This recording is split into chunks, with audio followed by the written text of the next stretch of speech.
ওই দেখ চেয়ারম্যান আসতেছে। কি জঙ্গল হয়েছে, জঙ্গল পরিষ্কার করার জন্য মানুষরা টাকা দিলাম, অথচ জঙ্গল এখনো পরিষ্কার হয় নাই, শুধু টাকা নিয়েই করতেছি। চল কিছু টাকা চাই। চেয়ারম্যান কি টাকা দেবে? দেবে মানে চেয়ারম্যান আমার খুব কাছের মানুষ। তাই নাকি? চল। আসসালামু আলাইকুম। চেয়ারম্যান তোরে চিনলই না।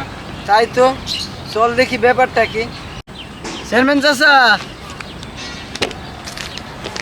চাচা আপনি কি আমাদেরকে চিনলেন না? কেন, তোমাদের কি না চিনা তো অনেক কষ্ট হচ্ছে? শোনো, ঠিক কিয়ামত দিবসে আল্লাহ তাআলা আমাদেরকেও চিনবেন না, কারণ রাসূলুল্লাহ সাল্লাল্লাহু আলাইহি সাল্লাম বলেছেন, কিয়ামত দিবসে আল্লাহ তাআলা সেই ব্যক্তির দিকে দয়ার দৃষ্টি দিবেন না যেই ব্যক্তি অহংকার বশত পায়ের টাকনুর নিচে কাপড় ঝুলিয়ে রাখেন। রাসূলুল্লাহ সাল্লাল্লাহু আলাইহি সাল্লাম বলেছেন, কিয়ামত দিবসে সেই ব্যক্তির দিকে দয়ার দৃষ্টি দিবেন না যেই ব্যক্তি অহংকার বশত পায়ের টাকনুর নিচে কাপড় ঝুলিয়ে পরিধান করে।